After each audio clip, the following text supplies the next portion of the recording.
Hey, it's Jeremy from jeremy.net. I am a comic book artist, writer, creator, self-publisher, and I share my creative process here with you on the internet. If you'd like to support this channel, get additional bonus live streams at least once a month, sometimes twice a month. Also get to read my comic book work before anybody else, tons of behind-the-scenes blog posts and artwork. You can go to patreon.com/GERIMI. You can sign up for as little as $2 a month and help keep these videos make these videos available for everyone else and contribute. So it's patreon.com/Jeremy. And if you would like to join my monthly newsletter, you can also get the best of my social media posts, animated GIFs showing images as they're being created, have that delivered to your inbox on a monthly basis, plus notifications for whenever I have new books coming out or any other special events, or just keep you in general up to date on what's going on if you don't catch all the live streams. And if you'd like to purchase physical copies of my comics, or if you read digitally on Kindle or Amazon or on Comixology, you can go to amazon.jeremy.net. That'll forward you to my Amazon author page. You can pick up books like my first graphic novel, Eye of the Gods. It's a self-contained psychological thriller about a man cursed with visions he cannot control. See the cover? Get it? Eyeballs? He's drowning in visions. See what I did there? Yeah. Or my current series, which I just wrapped up the final issue of. This is Morning Star, Lucifer's Fall from Heaven, told as a Western. It's an 8-issue series. This book contains issues 1 through 4. So all those are available at amazon.gerimi.net. All right. So here we are. Hey, I see Tahakari's in the chat, and Byron's here. He says finally getting to catch it live again. Well, man, thanks for making it here, Byron. Okay, so it's interesting because we are in this post Morning Star era. I still I'm making some tweaks to the final issue, so I still haven't sent it off to the printer yet, but I plan to get those tweaks finished off today. So, I mean, it mostly comes down to the fact that I printed out my pages for proofing and proofreading, and I found that the pages weren't printing the way they were supposed to. So it's not really that I caught some typos. There are some places where I'm going to tweak the dialogue a little bit, but it's less about tweaking the dialogue than it is more about me making sure that the final issue prints correctly. So I need to do some troubleshooting there, figure out how to get that to look the way that I want to. So what are we doing? It's going to be a while before I start a new series, and it's going to be a while before I have artwork ready to show with you guys. So it's going to be a lot of art experimentations, as I've said, and a lot of art experimentations and some fan art pieces. And I was planning to start a new fan art piece today because the Doctor Strange piece that I was working on, it's a 9x12 brush and ink. And this guy is all done, so I wanted to just scan it in real quick because I think it'll look better with the scan than it will with me trying to get the camera set up. Because I know I should just spring for a digital SLR, but those things are pricey. That said, I wanted you guys to at least get a good look at what the finished version was like. And in doing this, I realized, that's the reason why people doing convention sketches for tend to be a lot of busts, just head and shoulder shots, because doing this full figure at 9x12, I felt like I really could not get a lot of detail into the face. And you really need a good size, like at least 1 to 2/3 of the page to do a good headshot of a character. So I may start doing busts just for practice, just to quote unquote brush up. But Byron says it looks great, so thank you, Byron. I appreciate the vote of confidence. Yeah, overall, I'm pretty pleased with how it came out. Like any artist, there's things I could nitpick, but I ain't gonna do that. I'm just gonna celebrate and be glad that I brought it in for a landing. So we're not gonna nitpick. I'm overall pretty happy with it. And I just wanted you guys to see that since I've been working on it in front of you guys and didn't want to just be like, oh yeah, whatever happened to that Doctor Strange piece you were working on? So that's done.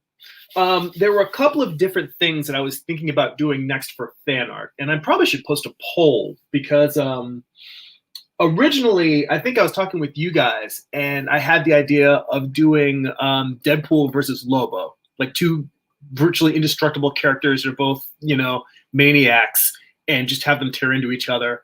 And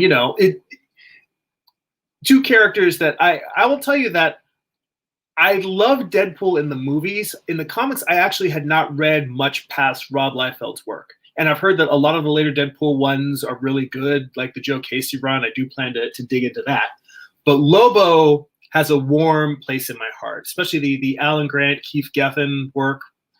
I think I was actually visiting my folks over the weekend, and not this weekend, but over Mother's Day.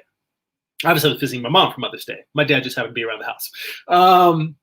But my mom was like, what would be a really nice Mother's Day present is if you could get these couple of boxes of comic books out of my damn closets. So yes, and even with this, I don't think she notices it because they're in a room that she doesn't go in. But I still have probably 6 more boxes, 6 long boxes worth of comics still at my parents' house. It's just in a closet in a spare bedroom that my mom doesn't use, so she doesn't know they're there. Hopefully, she knows she's not going to throw them away. She will call me first. But there were some that were in a different room that got moved into her room because they were getting it refloored. Blah, blah, blah, blah, blah, blah. Point being is 3 big-ass boxes of comics. And she was like, please get these out of my house. She's like, I love you. You're my baby. Baby child, take your comic books away. See that? And that's a great mom. She didn't just say, what are these things doing here? Putting them in the garbage. She called me. Said, child, I know you love your comic books. Please come get these comics. So I came, I got the comics. I brought them back. And in there, I found, I do this a lot. I go on weird ass tangents and I have to stop myself and say, why the hell am I talking about that? I'm talking about that because I found, there were 4 different Lobo miniseries from DC that I found in that box. And I was like, damn, I really did love me some Lobo. And so I was thinking Lobo versus Deadpool might be a fun piece. Let's see. Byron says, I always got a lot of love for the main man. Yeah. He's coming in there, getting his frag on. Let's see. Doghouse is saying with comics at my parents. I think that everybody who's into comics, it's better that we have them stored there than to have them, the tragedy of having them thrown out. So, I consider myself lucky.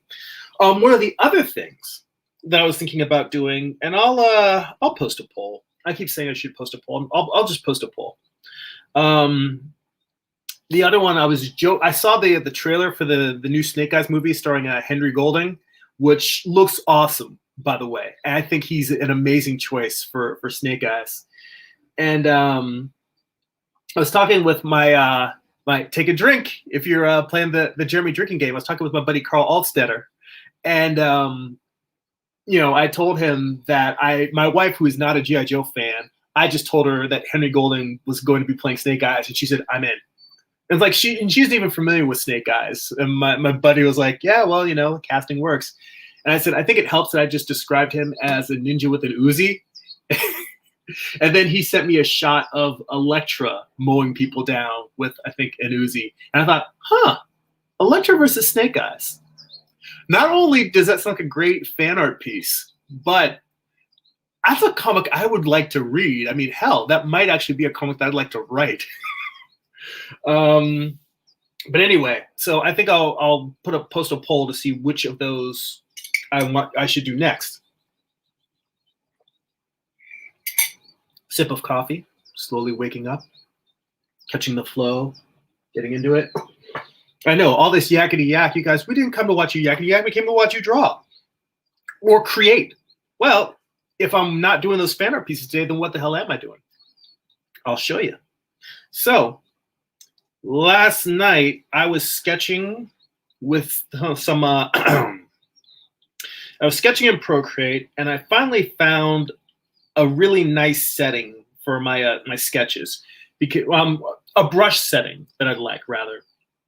Because usually when I'm sketching, I've got a wide variety of brushes that I've set aside that I would actually use, some screen tones, some markers. So these are all existing brushes within Procreate. What I do is I just created a a library specifically called Jeremy, and I copied out of all of the different brushes here. And Procreate really does come with a ton of great standard brushes. I just copied all of the standard brushes that I am likely to use for painting, inking, sketching, and I put them all in one library just named Jeremy.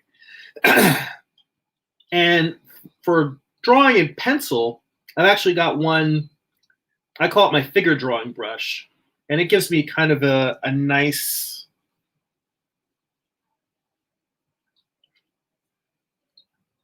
kind of a charcoal pencil-y look. So it's pretty similar to what I use when I'm in figure drawing class. That's a horrible ellipse, or part of an ellipse.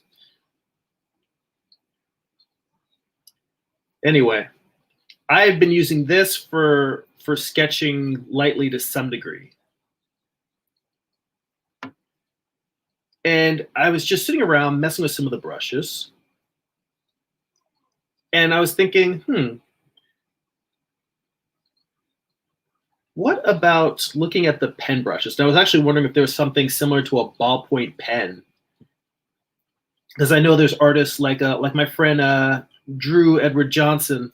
He does like these amazing ballpoint sketches. Like, it looks like some of those beautiful hyper Franklin Booth rendered illustrations, like so much detail. If you guys aren't familiar with Franklin Booth, maybe like the Frank Cho pen and ink books. His work is similar to that in terms of the level of detail that he gets in his figures. And I really admire that.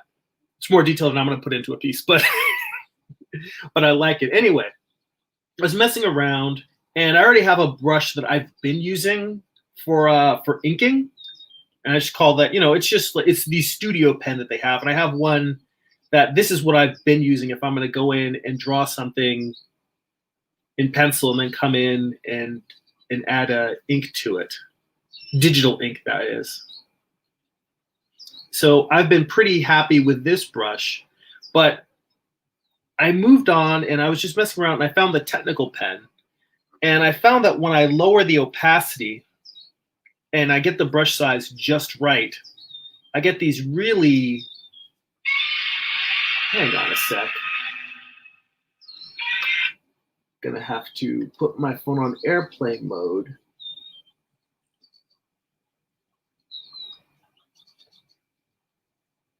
Thought I had it on Do Not Disturb, but apparently that's not enough. All right. Let's see.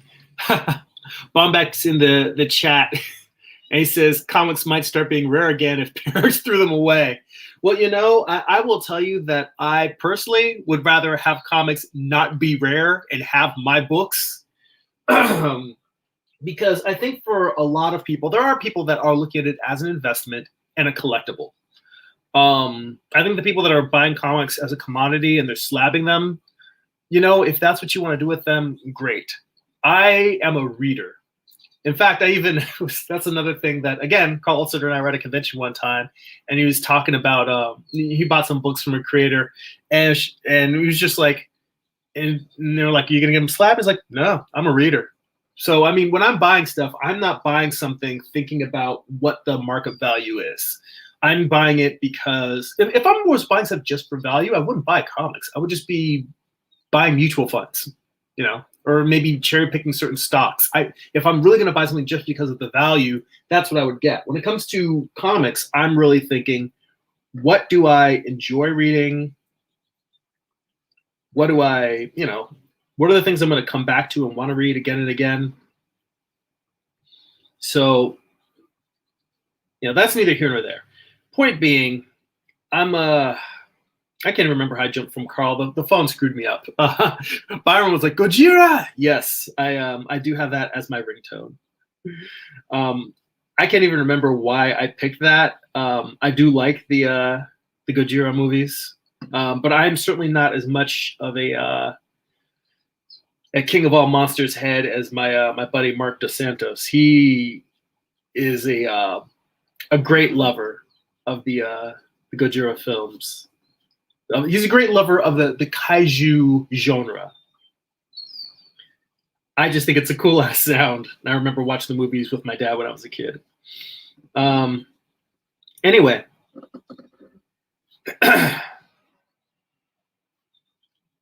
just messing around with the brushes, I really like the lines that this thing gives me, and it kind of feels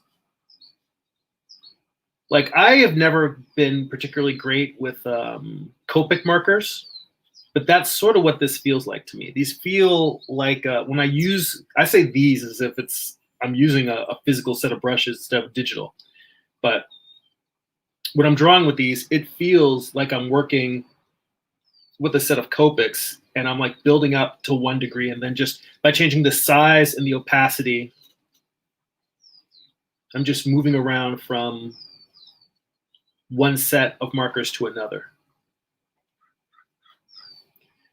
And I've been pretty happy with the results. So I was doing some sketches and I had an idea for this Medusa piece. And it actually started out really,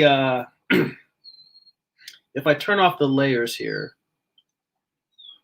I started with just drawing a sketch like this. So it was pretty similar to the other one that's down here, where it's just sort of a portrait, but I wanted to have the idea where it was a portrait of a Medusa standing in shadow and having light raking across her. But I wanted, the whole idea of it, as you can see here, was face in silhouette, but with glowing eyes peeking out, and then serpents coming in and out of space. So I just sketched that in.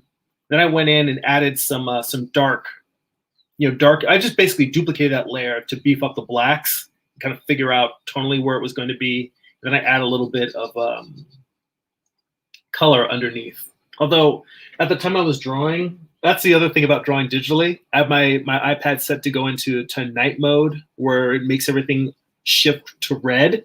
So her skin tones were much richer and browner than what I see here. So I feel like I need to come in and correct that to a degree. A little bit darker and a little bit more saturated. Well, what I really need to do is just remember to turn that off when I'm working in the evening. It's not that it's wait, let me make sure I'm on the right layer. I'm on the right layer.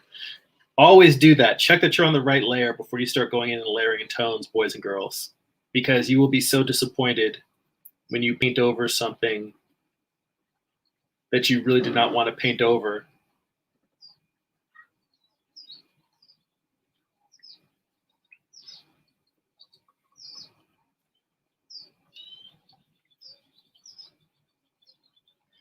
But anyway, I was sketching this piece out and I thought, you know what? This is something that I would want to do as an illustration, do it as a print.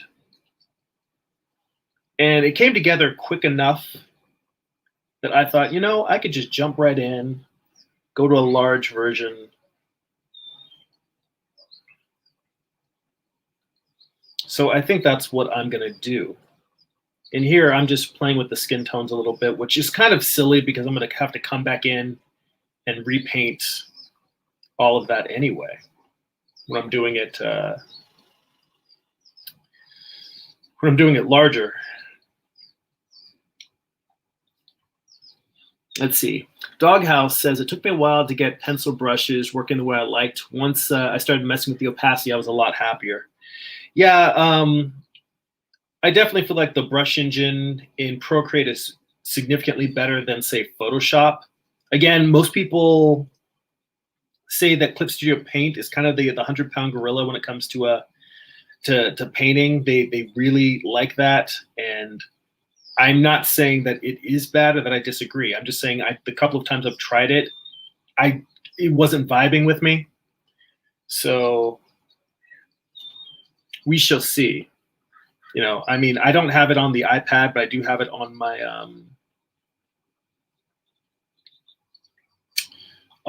desktop computer. That said, I think that this piece, as it is, I can take into a larger canvas size and just work it up into a finished illustration. So I think I was going to start on that. Let's see here. You know, actually, if you guys want to see real quick, this is something I considered, was the idea of just playing a ton of time-lapse videos and just being here to comment while I wasn't drawing and letting you guys, you know, talking to you guys about stuff in it. But I did actually make a time-lapse real quick, or export a time-lapse of me sketching this. So I'll let you guys check that out. I don't know. It took me less than an hour to draw this. Probably was like 30, 35 minutes. I mean, who knows? It could have been longer than that, because I went down the drawing rabbit hole where, as you're sketching and you're enjoying it, the better it comes along, the less you have a sense of time, and you just go into it. You know, you just fall into a rabbit hole. Yeah, just calling up the eyes, the skin tone.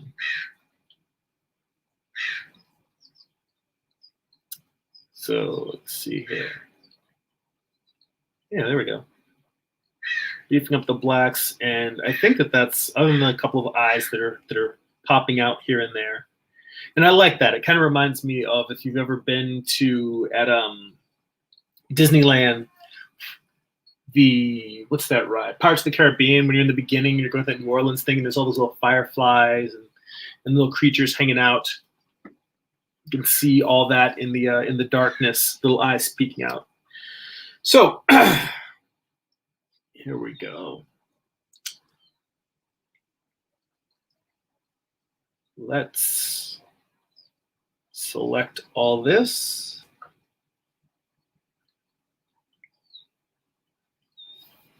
And copy all, so it gets all the layers.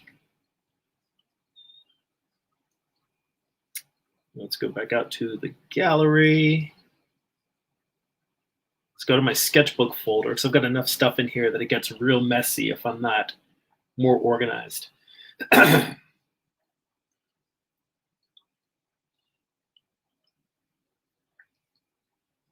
So let's see here. What size do I want?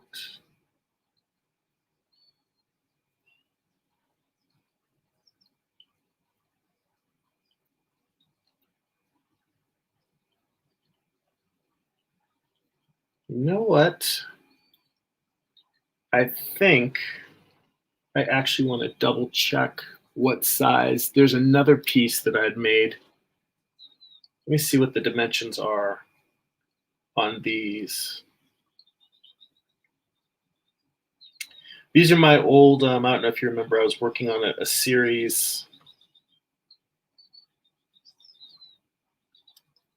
of Pennywise themed, Stephen King themed Alice in Wonderland pieces. There's like the Dark Tower with the Queen of Hearts in front of it. Let me look at the canvas settings here, because I want to say that I made these 11 by 14. Canvas information, that's what I want. Yeah, 11 by 14, 450 DPI. Okay.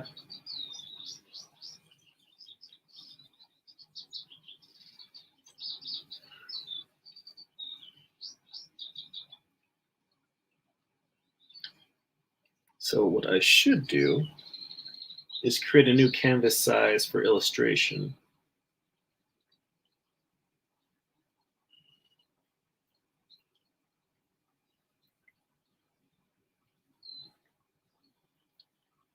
Let's change this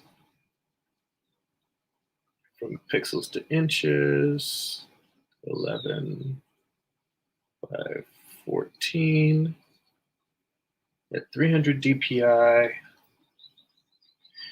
Let's see what happens if we change it to 600. I get 5 layers. It's not very much. That explains why I was using 450 DPI. Yeah, 5 layers is not a lot of room, not a lot of wiggle room.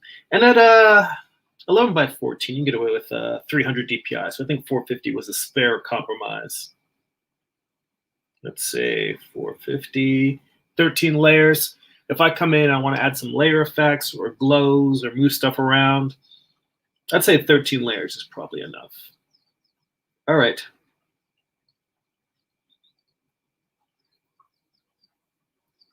Let's see. 11 by 14.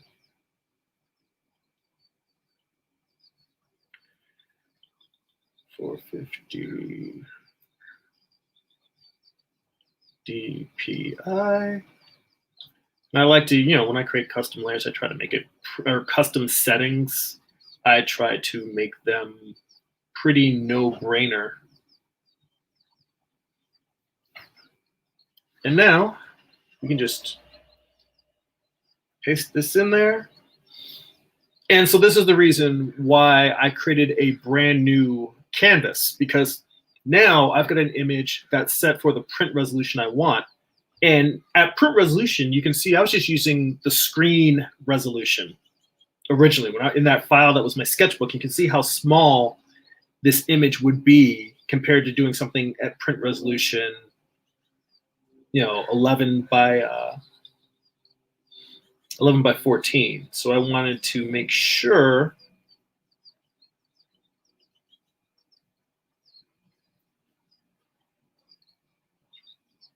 that this would, in fact,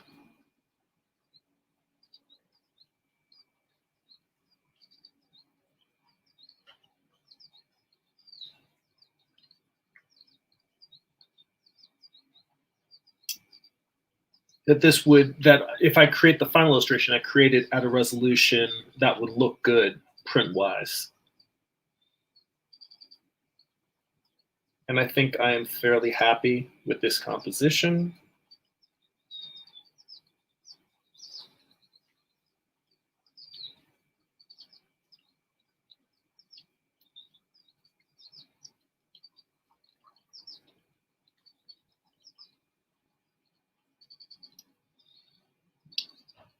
So now, I mean, I know it may seem silly to you that I did all that sketching, and now I'm just going to redraw the whole thing. But you have to remember that this original one was drawn at a low opacity. So when I zoom in, you can see how blurry it is. I mean, it's not horribly blurry, but it's definitely not crisp enough. The only reason why it looks crisp enough to print is because you were looking at it zoomed out. But this, you know, this full screen, it is just not sharp enough. So I need to come in there and tighten this up. Hey, I see New Girl Frazetta's in the chat. How's it going, man? Thanks for popping in. Tomorrow, art book study group. I need to post on Patreon. One of the twice monthly live streams I mentioned for Patreon exclusives, we go through some of the finest art books around and sketch and study from them. And so we call it the art book study group. We're going to be doing that tomorrow.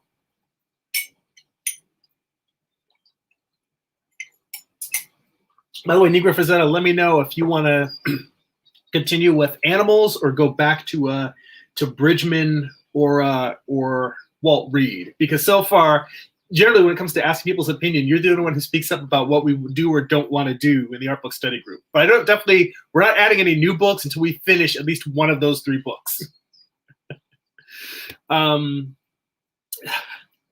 Byron says sometimes it'd be like that. I think that we're talking about the blurriness of the file setups.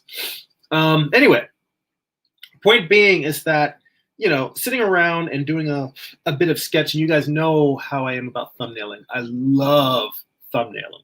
So me sitting around and spending, you know, a half hour to an hour sketching until I get a thumbnail I like, that is worth it for me in order to come and take this thing now and just drop the opacity way down,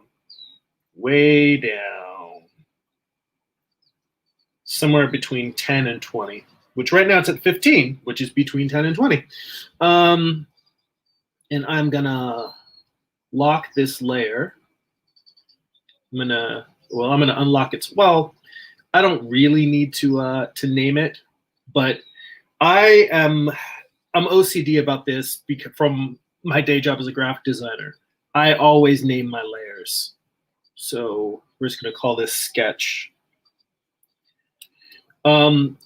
in graphic design, you name your layers because you never know when someone else is going to have to come in and work from your files. And if you just see like 80 layers, it's just layer 1, layer 2 copy, layer 2 copy B, and they're all in different opacity settings. You have no idea what anything is. So it is just professional courtesy to name your layers. For me, obviously, I'm the one drawing this. I don't need to name this for anyone else. But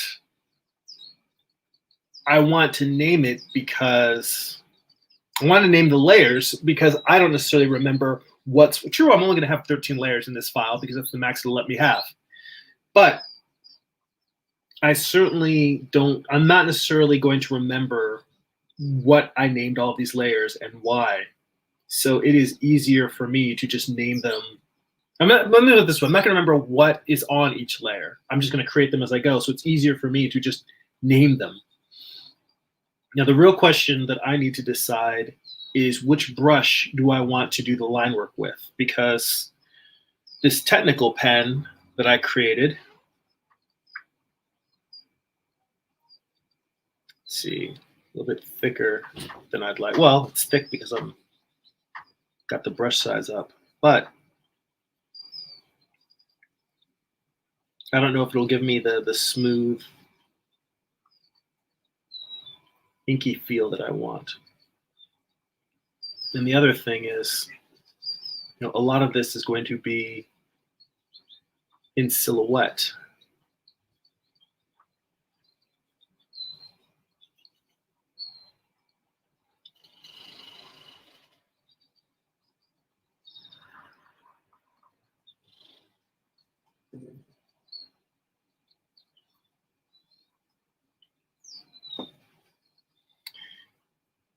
I'm wondering if I should use my brush that I have for inking now that I'm doing this stage. I think that this, as much as I was going on about how much I was really enjoying sketching with this technical pen, when it comes to inking, I use the Studio Pen, and then I have the Studio Pen Smooth, which just has the smoothing turned up. They're duplicates of the same brush, but it'll give me a little bit more aid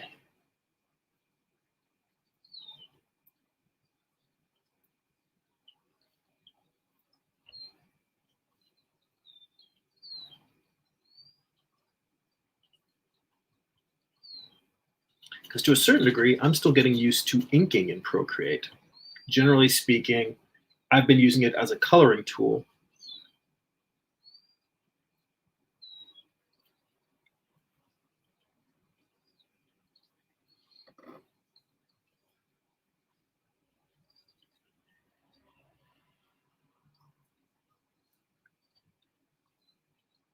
And getting used to drawing in it. That's another reason for me to do illustrations in Procreate, is simply to get used to the idea of taking an illustration to completion in this particular tool. And I'm not being super clean about the line work only because I am planning a lot of the stuff I'm drawing in now. I'm like outlining shapes I'm going to fill with black, because a large part of this whole composition is going to be just black. It's going to be her kind of peeking out of the shadows. So it's almost like I'm drawing her silhouette in.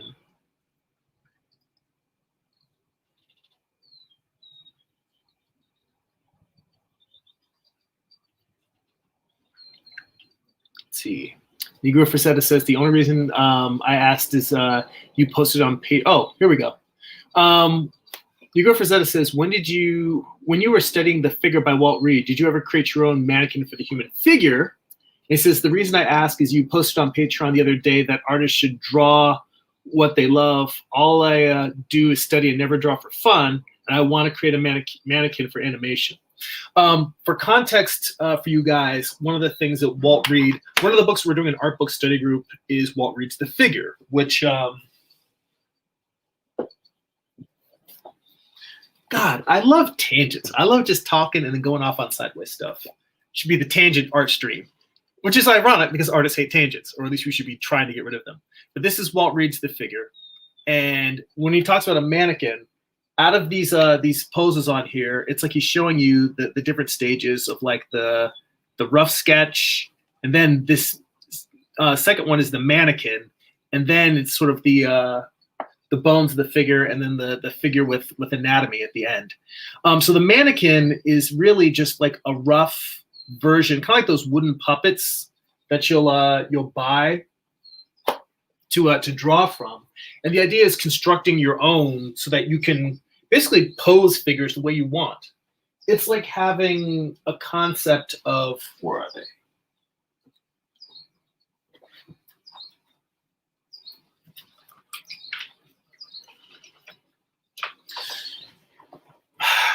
You've seen me with these guys when I was drawing different pages of comics, my little plastic figures that I pose. Yeah, it's kind of like having a mental concept of these that you can, in your mind, rotate and look from different angles, which, again, I've got the thing in real life. I can just pose it and look at it. But I find that being able to do it in your head is helpful just in terms of the concept phase, the sketching phase. Anyway, in terms of developing my own mental one, that's something that was encouraged by Carl Ganas. If you go to figuredrawingschool.com, I've mentioned him again, another drinking game, the two Carls.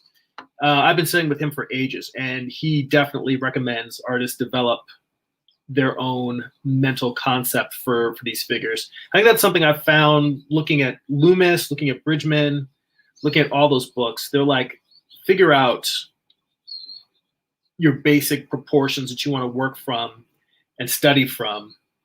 And then from there, you can kind of experiment and grow and learn.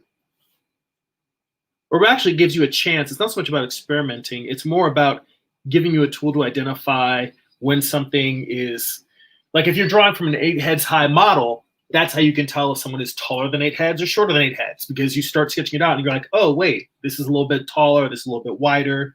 It just gives you a degree to measure against. So yes, I do have a mental model that I have built. And really, it's just the 8 heads figure, the 8 heads tall figure that you see in Loomis's Figure Drawing for All It's Worth. That's pretty much what I use.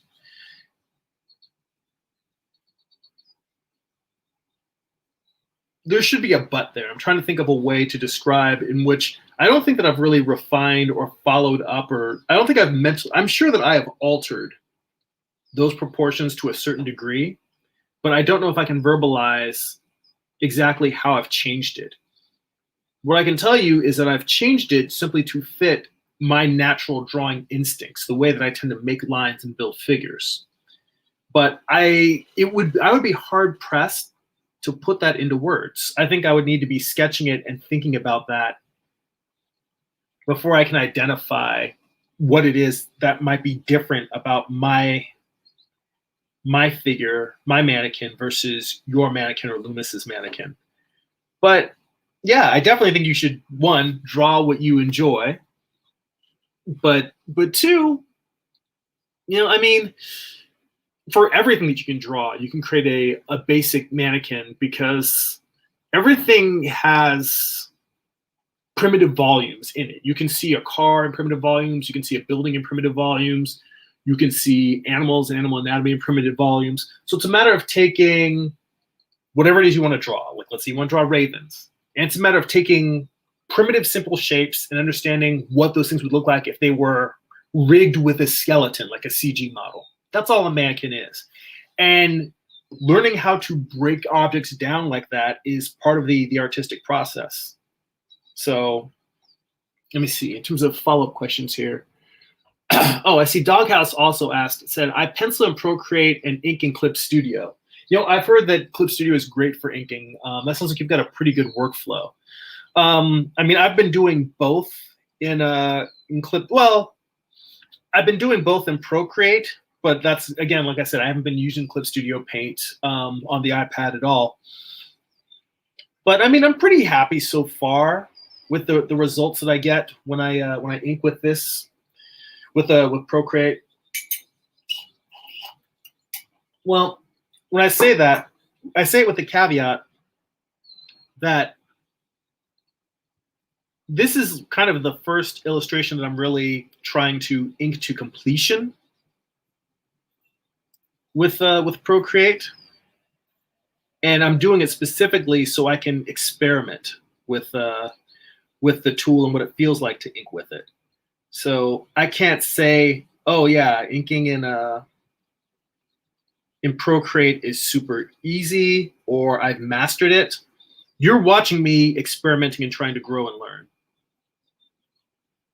And I try to be, that's one of the things that I keep mentioning on this live stream, is I try to be pretty open in terms of I'm trying stuff and I'm like, I don't know if this is going to work or not.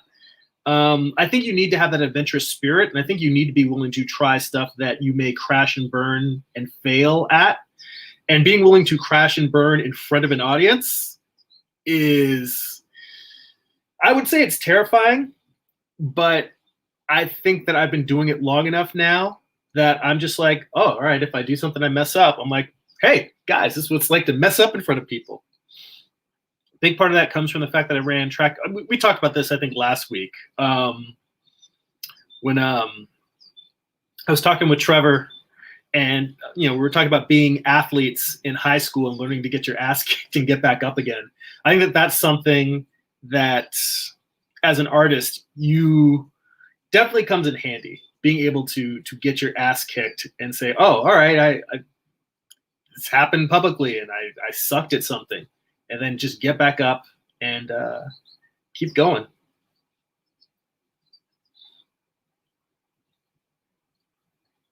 Yeah, I'm still I'm sitting here and I'm thinking about what I normally do when I'm inking traditionally and trying to find ways to adapt my brush strokes to that. And it feels very awkward right now, very awkward. And what I'm doing is I'm just embracing the awkward. I'm going to have to figure it out if I want to use this for inking. I mean, even the Doctor Strange piece, I mean, that's a traditional commission. So I inked it traditionally. The stuff that I was talking about in terms of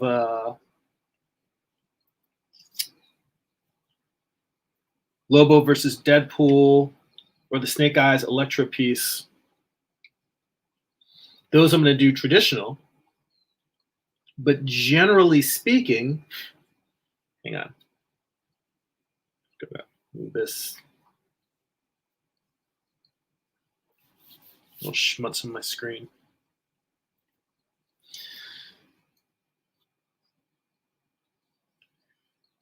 Generally speaking,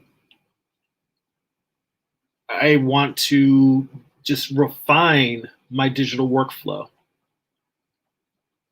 And I know we go back to the argument. Some people are like, I'm never going to do traditional till I die. I very much am like 1 foot in, 1 foot out. I think that it's very helpful to refine my my digital skills, to grow them. But I also don't want to do that at the expense of letting my traditional skills languish.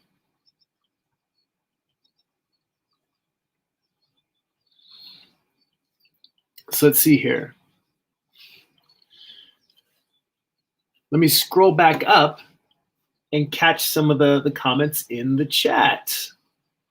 So let's see here. Nigra Frazetta said, is there a danger of using, oh, let me just throw that on there. Is there a danger of using a ball between the rib cage and the pelvis? Well, let me see. When I use the pelvis and the rib cage, I don't know. I don't know if there's a danger per se. I mean, the idea with all of these approaches towards illustration is just the idea that you become too formulaic and you don't actually think about what you're doing. You just put the shapes in as symbols and you don't actually try to draw. I'm making some corrections here, and even though I'm inking, I realize that the eyes here are not lined up. I don't know if you guys can see that, but the right eye is significantly higher than the left. So I just need to decide which one I want to move, and I think I'm going to move the left one. So I can just create a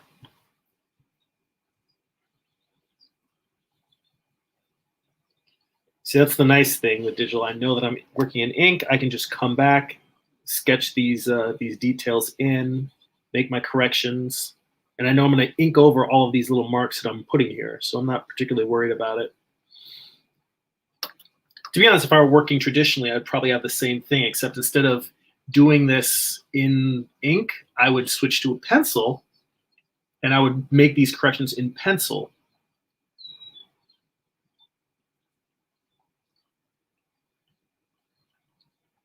But yeah, I think that I don't think there's any danger, but I also the pelvis is a mass, the rib cage is a mass. The space in between is flexible. So I think thinking too much about that as it obviously has weight, it has solidity. So I understand you starting with a sphere as a basic concept. But what would probably be better is for you to draw just the pelvis and the rib cage and draw them in different types of twisting positions, and then look at photos, look at reference, and see how that shape changes depending on how the model twists. So when you ask about drawing the in-between as a ball, yeah, the danger is that it's not flexible enough. And you need to be aware of how much flexibility, because I mean, that's why contrapposto, where the torso is twisted one way and the pelvis is twisted the other, that's the reason why that's so powerful and why it's used so much in classical artwork. It creates a strong level of dynamics within the figure. And if you're just using a sphere in there, you're not necessarily taking advantage of those dynamics. You want to be aware of how that form between the rib cage and the pelvis, how it transforms when you twist it. So, you know what? Go ahead and try drawing some with the pelvis. Draw some sketches of it with in between as a ball, and then try drawing some where you just look at it as a very transformable shape, and just see what the difference is. I think you'll find that if you keep that form more open and more fluid, almost like silly putty connecting the two, I think you'll get results that feel more dynamic. Bomback Draws says, fun fact, the original G.I. Joe 12-inch doll was inspired by one of those wooden figures. I did not know that, but that's pretty cool. Yeah. I had one of those wooden figures around somewhere, but I think at a long time ago, I switched over to using these little plastic guys. I can't remember. I think that those little wooden figures just couldn't pose in the weird kind of comic book action poses that I would use. I mean, you could pose them to kind of look sort of a little bit like a classical figure, like an arm slightly raised or resting on something, but you couldn't get the dynamic type of posing that a comic book artist might use. Let's see here. Doghouse says, sorry, clip on Mac in terms of Clip Studio Paint. I haven't tried it on an iPad. Hang on, I'm just moving my shoes out of the way so I can scoot a little bit closer to the table. Well, yeah, I've got Clip on my desktop. So if I were going to try it, that's probably what I would do.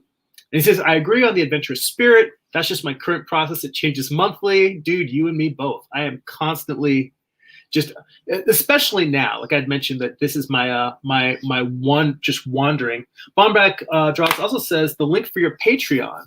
So yeah, I'm going to throw that in the chat. It's patreon.com/GERIMI.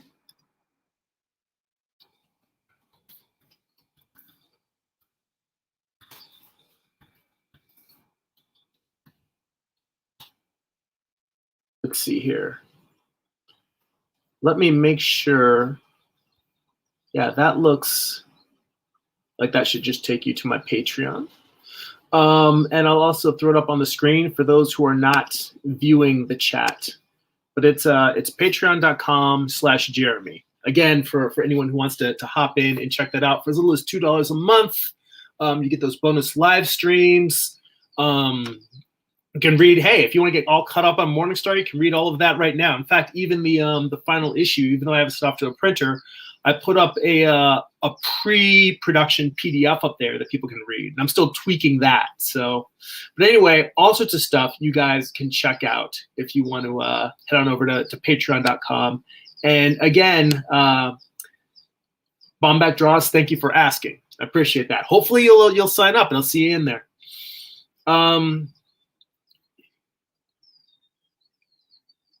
Kingslow Fitness says that's good to get better at line work, but I was while you're tracing, and then I realized it's part of the practice. And he says, "Is that from your artwork?" Oh yeah, you must have missed the early part of the live stream. So what I'm doing here is I'm doing the inking, the digital inking for a piece that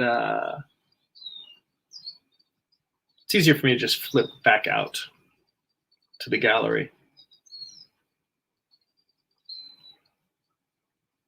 Except I can't remember which folder I put it in. Is it the, where's my digital sketchbook? Here it is. So yeah, this is the sketch. I drew this original, it's a Medusa sketch, but I wanted to have the shadow kind of cast over her face and her eyes. Just, light just hitting her body. These are just a couple of sketches I was doodling around with, and I really liked how they came out. And I said, hey, this can make a nice finished piece. So I drew the original sketch, and now what I'm doing is I'm going back to sort of the process I use for comic books. I know that I could go for just doing a digital painting, but when I was working on the cover to the most recent issue of my comic, the final issue, I found that it really read better if I drew line art for it. So I decided, instead of trying to, you know what, I think that might be what I'm doing wrong, because I'm going in here. Well, no, I guess I can just ink this because I've,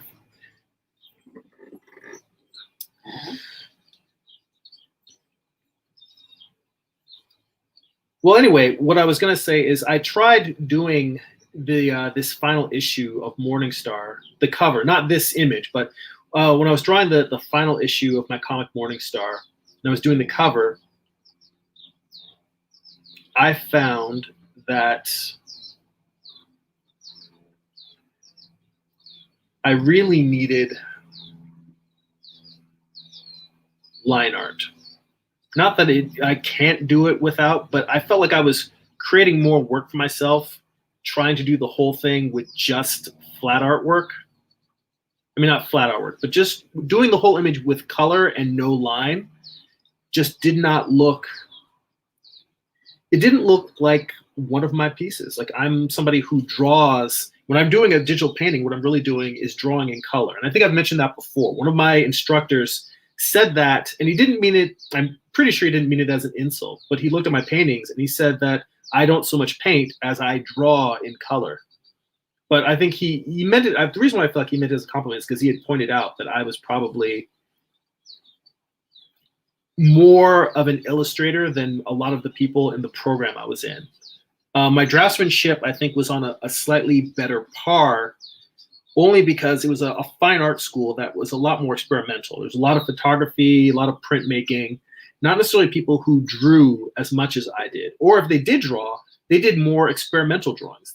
It was a program that was not necessarily embracing academic drawing in terms of like drawing the figure, mastering, light, volume, and anatomy. Their program was not geared towards that.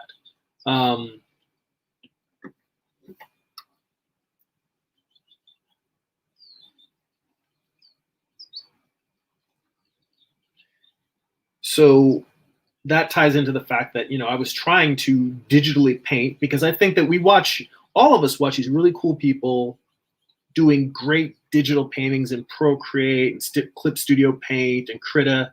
In this era of everyone showing their creative process online, much like I'm doing, we see all these things that are possible in digital paintings, and we want to replicate it. And I realized I was trying to replicate things that just aren't my style. I'm a drawer, and I should not just take advantage of, but I should embrace that I am a drawer and try to use it to its fullest capacity.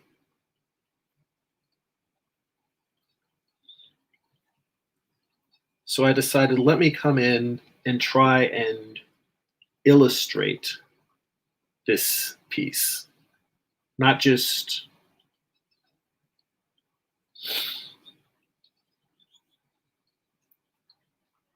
try to paint it, but just come in and draw and then color the drawing and see how that works. And that, again, also goes into the whole being fluid and experimental with my process. I may come back after doing this and say, huh, there is a certain degree to which I can get a lot of line work out of where I can get a lot of painting out of an individual piece and not be so line oriented. But right now I find that being line oriented is not necessarily a problem for me. I think that it's one of my strengths. So that is why I said, all right, I'm going to try and ink this piece digitally. And even now, this is so weird because it still feels a lot more raw than when I ink with a brush. And that's funny to me because inking with a brush is so goddamn hard. But I've been doing it for so long that it feels instinctual to me now. And I'm pleased about that. But it also feels very unusual to me to try and ink on a screen. Let me come back up and catch some of the comments in the chat because the chat's going fast and furious. And by the way, the hour is going by quick. I mean, we're already at 57 minutes. I'm going to probably go like an extra 20 minutes just because I'm having fun drawing this piece. I'm having fun talking with you guys. So we'll just go long and flow with it for a little while longer, another extra 15 or 20 minutes. And then I'll let you know when I'm getting ready to wrap it up. Pardon the slurping. Coffee through a metal straw so my teeth don't turn coffee stained. It's a pro tip for you guys if you're trying to keep your teeth white. All right. So let me come back to the chat. Scroll up a little bit. Negro Frazetta asks, what do you think about Bridgman's The Human Machine? I really like Bridgman's Human Machine. That's one of the things that, when I mentioned the start of Art Book Study Group, Bridgman's Human Machine is kind of what gave me the idea for doing that, because I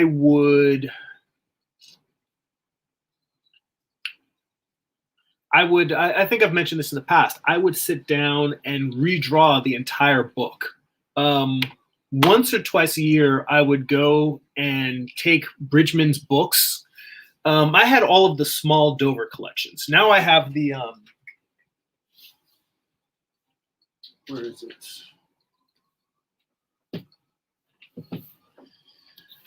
This is the book we've been using for Art Book Study Group, Bridgman's Guide to Drawing from Life. And this book pretty much contains highlights from all of Bridgman's books, but he's got like 7 or 8, maybe more small books that are each like 100 to 150 pages that are on different topics. There's the constructive anatomy, the human machine, the Book of 100 Hands, Heads, Hands, and Features, Bridgman's Guide to Life Drawing, which is it's based off. This book is based off of that, but it takes from all of his books. The Human Machine I have found to be incredibly useful. That's one of the ones that I would sit down and draw from. And when I don't know if I've explained this to the live stream. I'm sure I have. My process is copying, not to create a master study. So the goal is not for my drawing to look exactly like Bridgman's study. The goal of my drawings is to capture the information he's trying to communicate. So Bridgman does a sketch to try and show how the nature of the spine twist, the relationship between the rib cage and the pelvis, and how the spine allows certain types of flexibility. So he'll do a drawing that is it's a diagram to break down how that movement works. So when I'm copying, I'm not trying to make it look exactly like Bridgman's diagram. I'm trying to do a drawing that conveys the mental concept that Bridgman is conveying. So if I can get down the idea, I consider it a successful study. Sometimes I will draw the same drawing multiple times because I just didn't get it. I can see what they're doing there. I'm trying to suss it out, because until I can suss out the concept, I don't really feel like I understand it. And so that was my my goal in starting the art book study group, was me sitting down and sharing my process of trying to track and understand these things. But yes, I actually really do like Bridgman's Human Machine. Again, the reason why I did the art book study group with this one is because I don't expect anyone to sit down and order all of the different individual Bridgman books just to study along with me. And this book is the most common Bridgman book that most people have. You know, this one out there is kind of the collected greatest hits. I still have all those individual Bridgman books. I'm not going to get rid of them. I like them. And I think there's certain things that are in them that may not be in this larger book. That said, all of the books are great. Let me hop back down in the chat a little bit. Byron says, at this point, I've almost fully transitioned to digital. I still sketch traditional now, but for finished works, it's all digital. You know, and I think that I'm happy to hear that. That's basically what I'm trying to do. You're watching me transitioning my my workflow. So me figuring out what it is that I do or don't want to have in my I don't like that.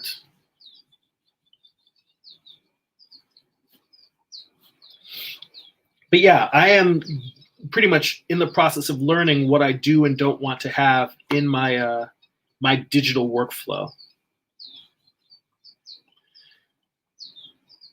So and like I said, even though I'm going to transition to a digital workflow, I'm still going to continue to do pieces in ink, mainly because I worked so hard to learn how to do it that I'll be damned if I'm just going to like stop inking altogether. Like it's been a struggle for years and years to learn how to ink with a brush. And now that I can do it, I'm like, I'm not giving that up. And I'm also, pardon me, I strongly believe that it is the hand that controls the tool. It's not the tool itself that makes it.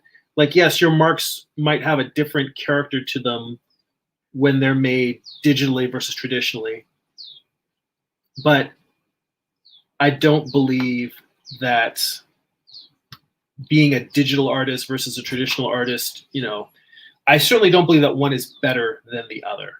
It's just simply the tools that you're using to get this one thing done. In fact, one of the things I'm also considering is doing a piece, doing it as a print, and then even after I do a digital illustration, to come back and as an experiment, do a pencil drawing of the same piece. So at some point, I'm going to do a pencil drawing of this, to do an acrylic painting of this, just to see what it's like to do them in different mediums. Just have fun. That's something I have not done in a long time. Like I'd mentioned to Negro Frazetta about doing pieces just for fun. I haven't done that in a long time, like really played with different mediums and different processes, trying out different tools. So I want to do that. I want to get back to that. Yeah. Let me see what else is going on in the chat here. Let's see. Kingslow Fitness says create a spine. We're talking about into the pelvis. Or I guess maybe this is relating to the whole discussion of the space between the rib cage and the pelvis. He said create a spine. Byron says the sphere would help with understanding the waist swivel. So that's true. You can look at that.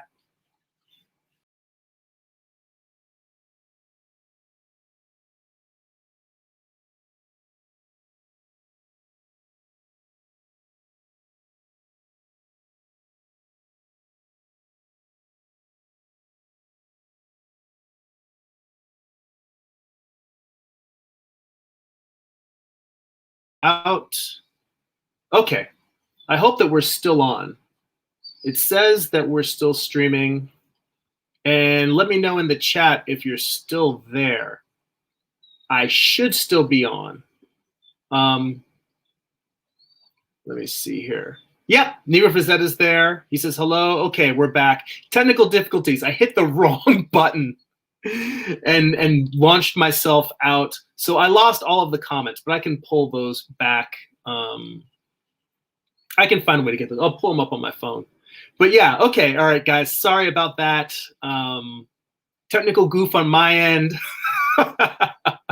Sorry. All right, let me bring my screen back on. Let's see here. All right. Here we go. All right, let me take this out and then back in. There we go. All right, we're back to normal now. That was I've never had that happen before, but now that it's happened, it's just so like, I don't know, this never happened to me before. Yeah. It's good to know that I can jump back into the stream if I accidentally click out of it and not have it end. So I feel like a dumbass, but hey, you know, technical difficulties happen. I'm gonna go back here and try and catch comments from the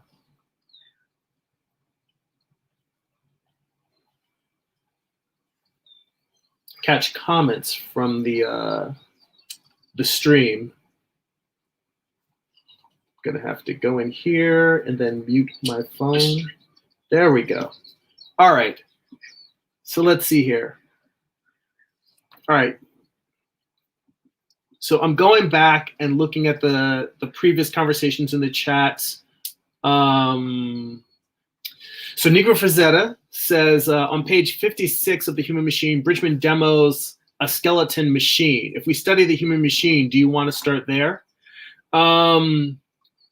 Well, you know, I think that the skeleton machine that he talks about is pretty similar to it's pretty similar to the mannequin that,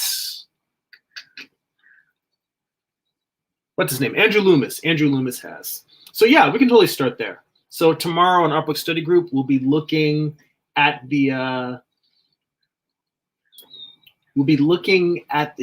skeleton machine.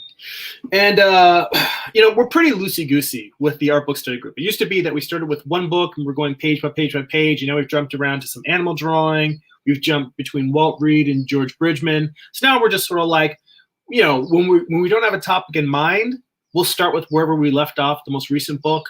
Otherwise, you know, sometimes we will go and we'll look at something specific.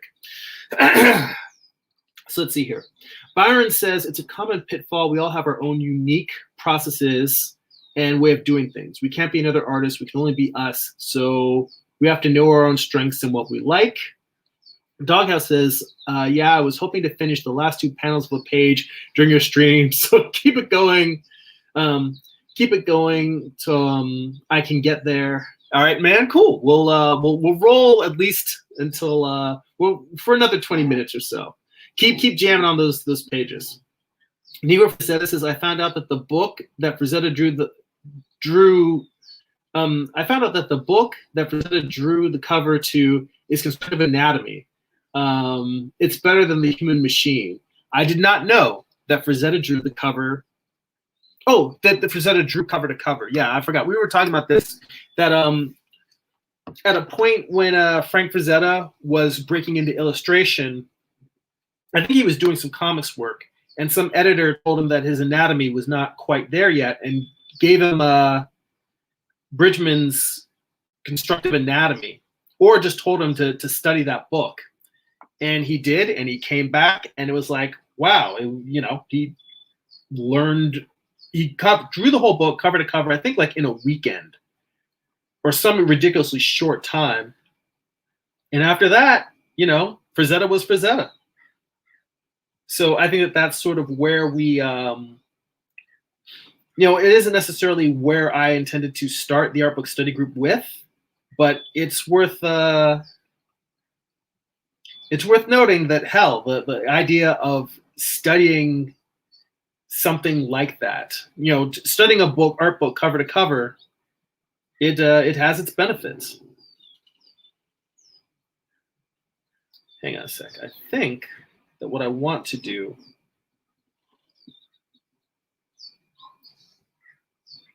I'm trying to figure out how exactly I had these connected. I think that this snake that's coming up over the shoulder here, I'm gonna have to go back and look at my original sketch. Let's see here. Byron says, pen and ink is in my blood. It's far too enjoyable to for me to give up, but it's mostly for personal work now. And he said, facts. The craftsman is not defined by his tools. Completely agree. Yes. All right. Let me go back here now to my digital sketchbook, which honestly, I should move this.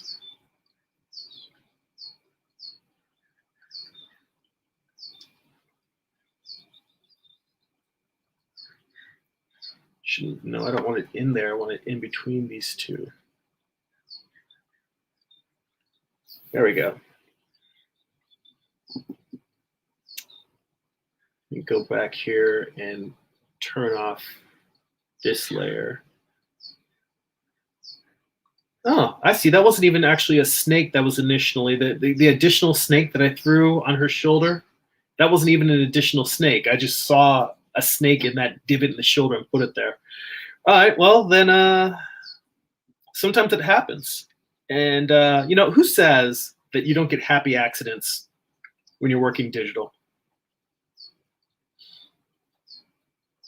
So now I will tell you that what's very different about inking digitally versus inking traditionally is that this is a much sketchier process than when I ink traditional. You know, I generally, when I'm inking traditionally, I'm trying to get a nice, smooth line.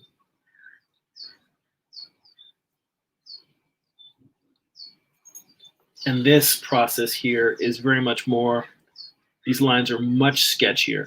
And I think part of that is also, much as it was with me practicing working with a brush, I'm still getting used to learning how to control the stylus and get the line quality that I want.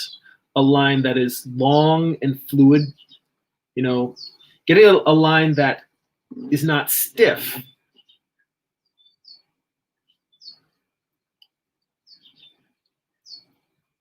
That is something that I am developing that skill digitally. Specifically, the idea of getting a line that's not stiff, but also not patchy. Like the way that I'm coming in here right now, even in reworking this, you know, if I were working traditional in ink, I would just come in, I would have made one line coming down the shoulder, one line that's curving back up the way that this is, and that would be it. Like that would just be the figure. That'd be the shoulder that I drew. But instead, working digitally here, there's definitely a lot more back and forth of me going in, drawing a line, touching it up, cleaning it up. And that isn't something that I want to do. Not that I'm against it, but it's more that what I'm hoping is over time, I will develop the control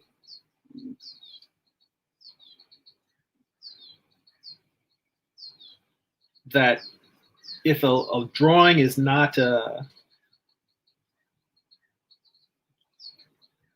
giving me the line quality that I want, I'll have the control to just come back in and say, all right, this is how this line should look. It should be smooth in this way, and just do it like right there. You know, that constant thing of digital where you draw and then the line isn't right, you erase, you undo, and you do it again. You do that like 3 or 4 times till you get the line that you want.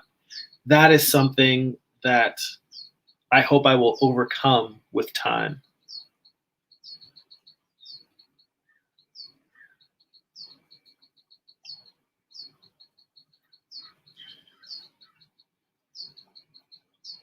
So let's see here.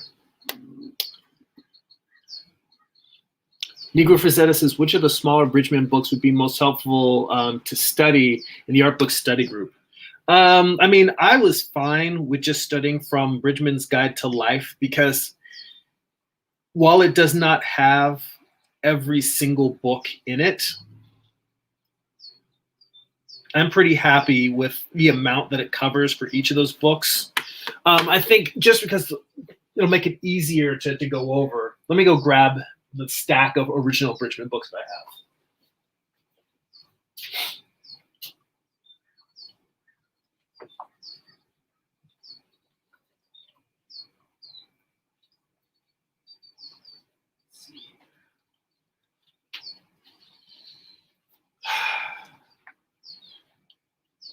So I have 5 of the Dover Press books, and I think that there may be like 2 or 3 more besides the ones that I have. But I have Constructive Anatomy. Hang on, flopping this around. Constructive Anatomy. The Human Machine. Bridgman's Guide. Bridgman's Life Drawing. Then I've got Drawing the Draped Figure. And these last 2 are pretty thin. They're about the same size. Heads, Features, and Faces. So I guess I don't have the Book of 100 Hands. Or the Book of 100 Hands might be in my car, because what I'll do is I will just leave drawing books in my car, and then whenever I'm stuck and I'm waiting for something, I'll just pull out a sketch pad and just be able to doodle from that. So I might have the Book of 100 Hands. I feel like all of those topics are covered to some degree or another in the big book. But let me see if it has the draped figure in here. It might not. Torso, arm, hands, foot, draping. Yeah, it's got pretty much all of Bridgman's work covered to some degree, because it's got sections on the hand. It's got a good, let me see, the hand is from page 197 to 259. So over 60 pages just on the hand that Bridgman has in here. So I think what he does is he takes the best of his hand material from each of his books and puts that in each section. So, I mean, if you want to go and get the other books or use the other books, I mean, I wouldn't say, if you've got the main book, I wouldn't necessarily go out and buy more of them. If you want, we can work, like you said, on the Human Machine for tomorrow. But generally speaking, it doesn't matter. I mean, it's all Bridgman. It's all good. All the books have tons of great information. For me, if I only had 2, I would probably have Constructive Anatomy and the Human Machine. If I could only have 2 Bridgman books. Well, I mean, honestly, the big book would be the one I'd have if I could only have 1 book. But if I were going to have any of the small books, it'd probably be Human Machine and Constructive Anatomy. Let's see here.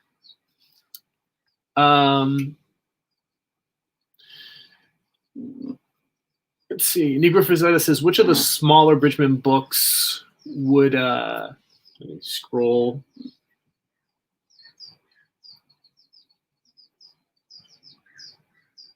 So which of the smaller Bridgman books would be most helpful to study in art book study group, or should we go back to Walt Reed? Well, if you want, we can try starting with that Human Machine book, that diagram that you talked about in the Human Machine. We'll start with that one. And then at the end of the next session, we can decide as a group whether we want to continue with the Human Machine or go back to continue with Bridgman or go back to Walt Reed. So, yeah.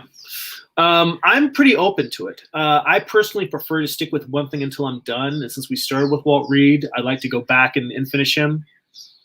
Let's see here. Mighty Geek Studios would say Bob Ross would disagree with you. When inking traditionally with a brush, you might develop some unique textures.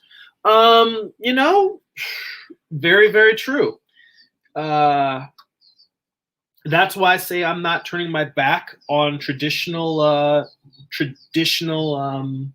inking. I still like traditional inking. You know, I got my Winsor & Newton Sable Series 7 brushes. So I definitely intend to keep those around and use them. For me, it's just a matter of exploration. I like a variety of tools. I like learning. I like trying different things. I want to see what happens if I want to see if having a digital workflow makes me faster, because speed has been the number one thing that I've struggled with.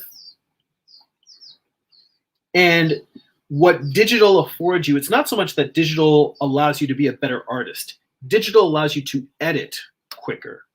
And that, I think, is what interests me in terms of the digital workflow, is the editing nature.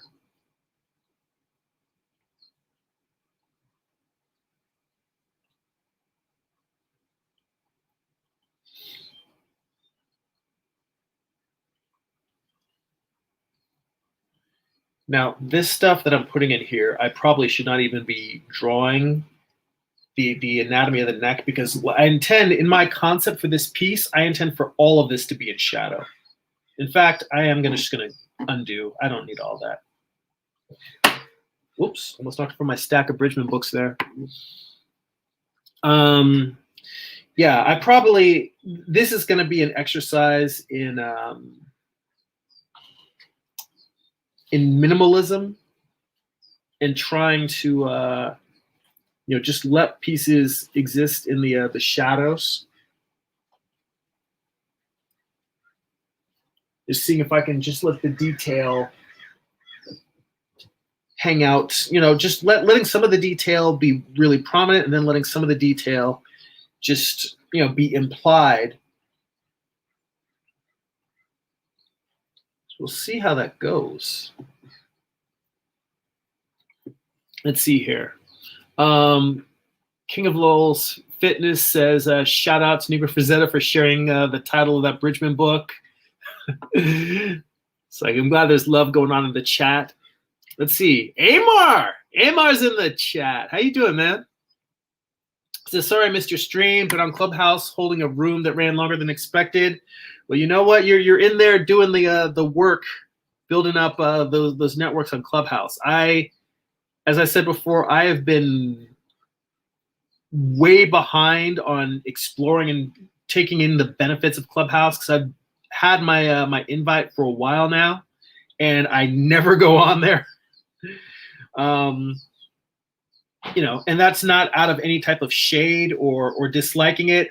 It's just not where I find, it's just not where I find that I'm spending much time. Most of the time I'm either drawing, or I'm live streaming. I haven't been hanging out on Clubhouse. I listen to a lot of podcasts while I work, and I know that Clubhouse is very similar to that in being an audio platform.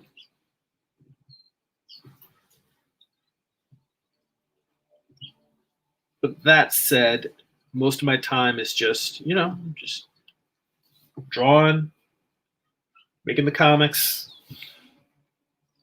So yeah, I do need to check out Clubhouse more, because I hear there's a lot of great conversations happening over there, a lot of interesting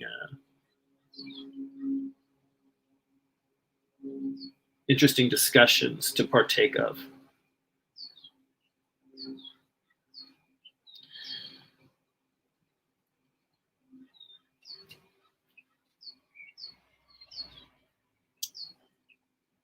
I am tempted to just fill all of this in with black, but I also realize I've got to, well, no, I don't really have to. If I really want to do this the way I'm talking about, I should just go ahead and say, screw it.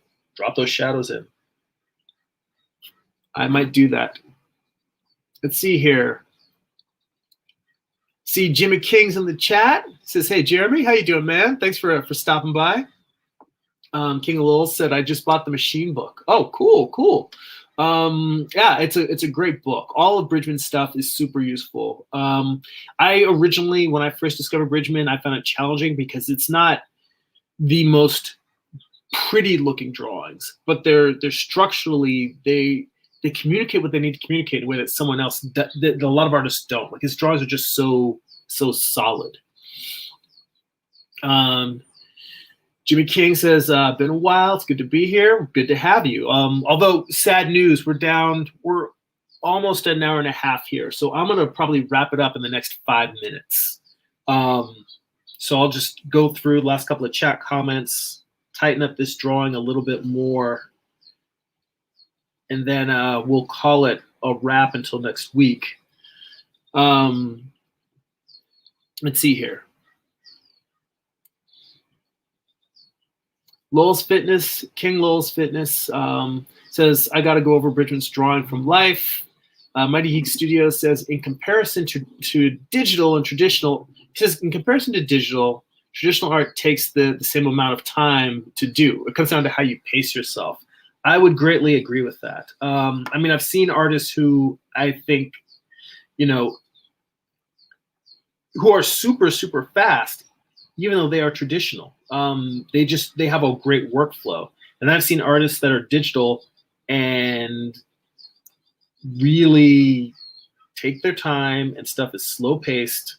I think that my thing, we'll see how the digital affects it, but I am pretty slow paced no matter what medium I'm using. So we'll see how much working digital speeds me up.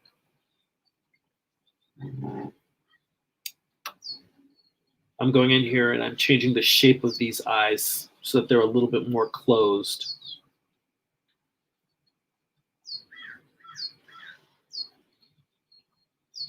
But I also made these pupils a little too big.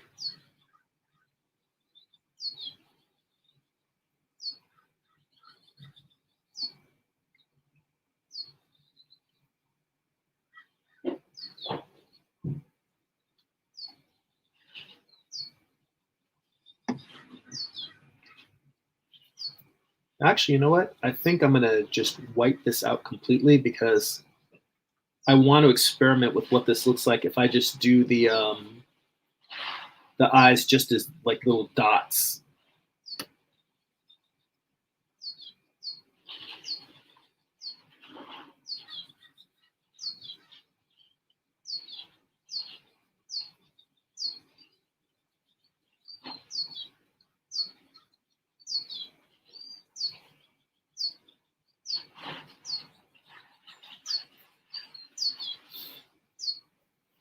Let's see here.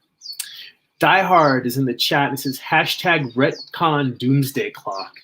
I have no idea what that means. I know that there's that doomsday clock is that Superman series that ties in the Watchmen, but I'm not sure what you're referring to in the discussion. So I appreciate the contribution, but I don't know what that means. I haven't been reading, honestly, I haven't been reading much DC in a long time. Although I just recently read, what is the name of that? It's Who Killed Jimmy Olsen? It's the Matt Fraction, Steve Lieber comic. And Steve Lieber's art is amazing. The story is amazing. I haven't been reading a lot of humorous comics in a while, but that book has made me laugh more. Like, it made me laugh on like a Kyle Baker level. Like Kyle Baker's comics, I think, are pretty funny. And it was like that level of humor. Like, I was laughing my ass off through most of it. It's really good. It's really fun. It's a nice break from the grim and gritty. Like, I tend to write and draw grim material. And this was very much not that. It was very, very fun. It was over the top fun. I loved it. If you're looking for a fun read, that's one I can highly recommend to you. Let's see here. King Lowell's Fitness says audio is good while drawing. Yeah, that's true. Like, you know, like I said, I listen to a ton of podcasts, or I'll listen to, just like you guys listen to me, there's other artists who I'll put on their streams and listen. I've listened to Steven Zapata. I got into his stuff recently. Bobby Chu from Schoolism always has great interviews. The Cartoon Kayfabe guys, if you don't know, you want to know. The only challenging part with them is that they are hard. It's difficult to have them on while you're drawing because they review a lot of great comics. And they talk about a lot of great comic history. And a lot of times I'll be drawing and I will want to stop and look and see what they are referencing. So that is the only, I will not call it a downside. I mean, they're just, it's almost like it's too good. Like last night, while I was working on these sketches, I was listening to their review of Barry Windsor Smith's Monster graphic novel, and it was very hard to, if I were doing something like this, I couldn't watch that stream, because right now, like with that, I was just sketching when I was just roughing this piece out. But when it comes to something like Barry Windsor Smith's artwork and all the commentary they had on it, that's the kind of thing where I really wanted to just watch and look at that. But yeah, I mean, when you're drawing, you got hours at the drawing board, you want to keep your mind occupied, because it actually, for me, having my mind occupied by something allows me to keep drawing.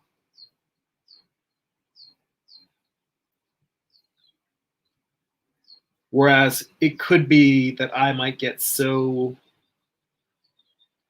caught up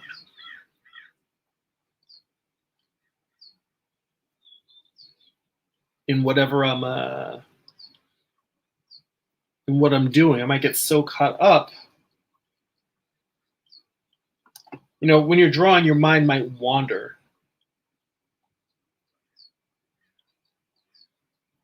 And if you're watching TV, TV is too distracting, because I want to look up and see what's going on. But if I have nothing on or just music, sometimes that's where the wandering happens, and I'm not paying attention to what I'm doing. So it's a matter of having something that's just distracting enough that it sits on the surface of my consciousness. But that's a personal choice for me. Not everybody has that or will feel that way in terms of their process. So let's see here. King Low's Fitness says cross hatching. Yes, yeah, cross hatching is also. I haven't really done much cross hatching in. There's a little bit of hatching in this piece here, but usually I don't really do that much. What I really like is just doing the little like the dotted lines I have on curved forms.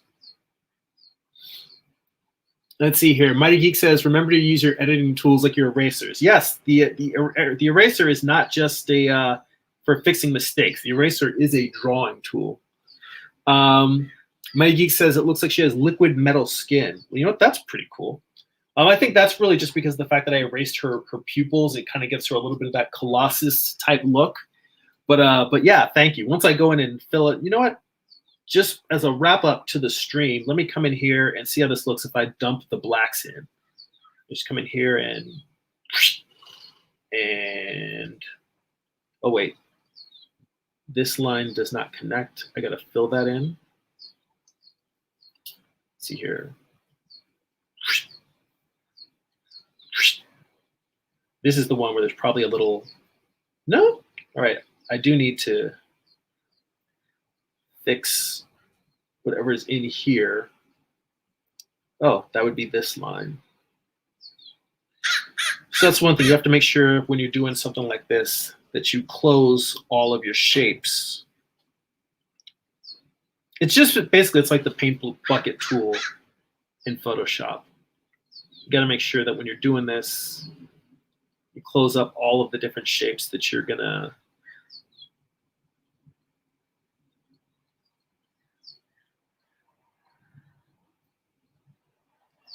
I think that's all of them, but every time I think it's all of them, there's always one or two more.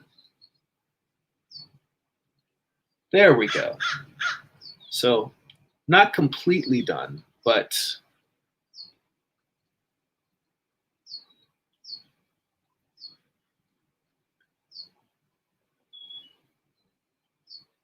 a lot of this, it's almost like I'm going for a more organic version of Mike Mignola's, like with Hellboy, how so much of the drawing just disappears into the black. And I wanted to experiment with that a little bit.